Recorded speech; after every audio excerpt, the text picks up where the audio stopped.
Tun Abdul Razak pernah menyatakan rahsia kesempurnaan rukun negara terletak pada amalannya. Tanpa amalan, rukun negara hanyalah akan menjadi secebis dokumen yang tidak mempunyai makna. Assalamualaikum warahmatullahi wabarakatuh dan salam sejahtera, salam Malaysia Madani. Yang dihormati barisan panjang hakim yang arif lagi bijaksana yang sedang menjunjung mahkota keadilannya, penjaga masa yang sentiasa peka akan putaran randiknya, para peserta yang saya kagumi serta hadirin dan hadirat yang saya hormati. Jauh belayar si pedagang Cina singgah di Melaka menjual sutera. Rukun negara tonggak di Cakna makin teguh keamanan negara. Hadirin dan hadirat yang saya hormati. Rukun negara tunjang keamanan negara. Begitulah bunyi tajuk pidato yang saya bawakan pada hari ini. Sebelum isi pidato saya rungkaikan, terlebih dahulu izinkan saya untuk memperjelaskan lagi maksud keseluruhan pidato saya pada pagi ini. Rukun negara tunjang keamanan negara merupakan satu bentuk garis panduan, etika dan ideologi serta falsafah negara dalam membina sebuah masyarakat yang bersatu padu, adil dan saksama serta harmoni demi keamanan negara yang terdiri daripada masyarakat berbilang kaum dan agama seperti negara kita Malaysia. Para pendengar yang dirahmati, hujah pertama saya, rukun negara tunjang keamanan negara sebagai pemacu pribadi murni rakyat. Tiada siapa dapat menidakkan pegangan hidup rakyat yang berpaksikan kepada 5 prinsip rukun negara yang menjadi tunjang kepada keamanan, kemakmuran dan kemajuan negara yang dikecapi oleh Malaysia sehinggalah hari ini. Tanggal 31 Ogos ini, watan tercinta kita telah mengecapi 56 tahun pembentukan rukun negara selepas peristiwa pahit yang berlaku pada 13 Mei 1969 dan peranan falsafah negara itu terus mekar sebagai tonggak perpaduan kaum dan keharmonian nasional di Malaysia. Sebagai contohnya, pelancaran sambutan ulang tahun pembentukan rukun negara yang telah dirasmikan oleh Yang Amat Berhormat Tan Sri Muhyiddin bin Haji Yassin di bangunan Perdana Putrajaya pada Khamis 9 Julai 2020 yang lepas.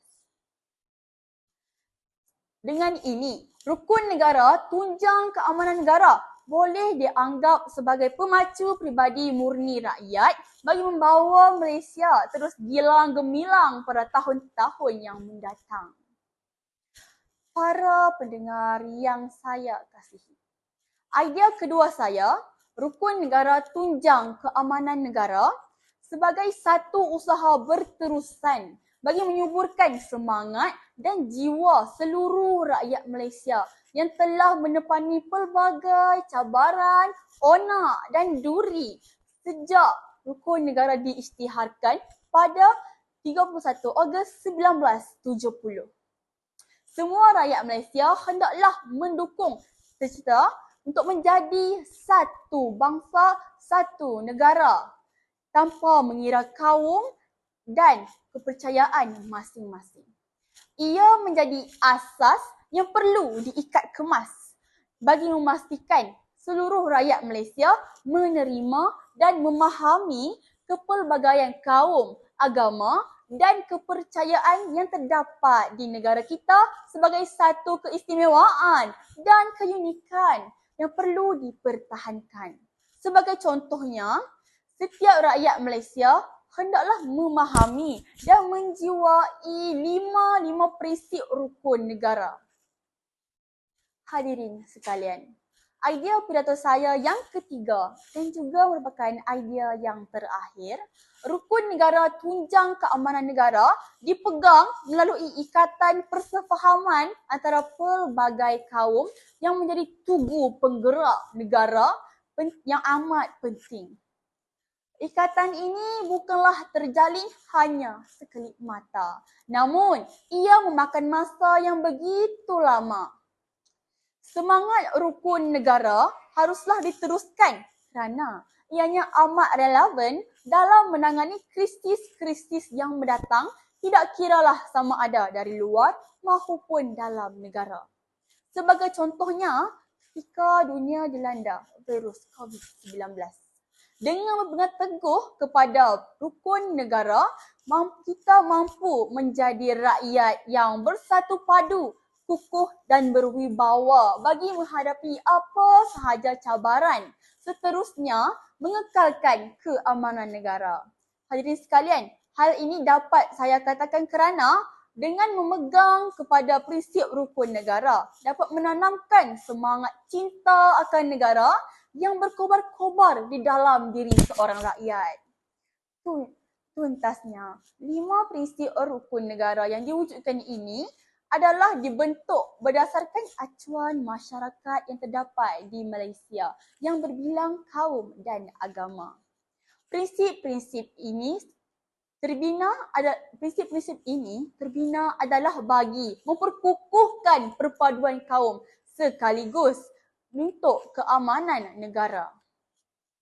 Hadirin dan hadirat yang budiman, sebelum menamatkan bicara saya pada pagi ini, sukanya saya untuk mengingatkan bahawa warga Dewan yang sedang rapuh jiwanya, kepercayaan kepada Tuhan dan kesetiaan kepada raja dan negara, antara dua prinsip yang terkandung ini, lihatlah dua tiang utama ini bukan mantra kosong yang perlu dihafal demi sekeping sijil. Ini adalah degupan jantung negara kita di tanah bertuah ini. Alunan azan di masjid, gemaan pada loceng di kuil dan nyanyian pujian di gereja bernyawa di bawah langit yang sama. Tuan dan puan, suka untuk saya ingatkan. Sekian, wabillahi taufiq wal hidayah. Wassalamualaikum warahmatullahi wabarakatuh.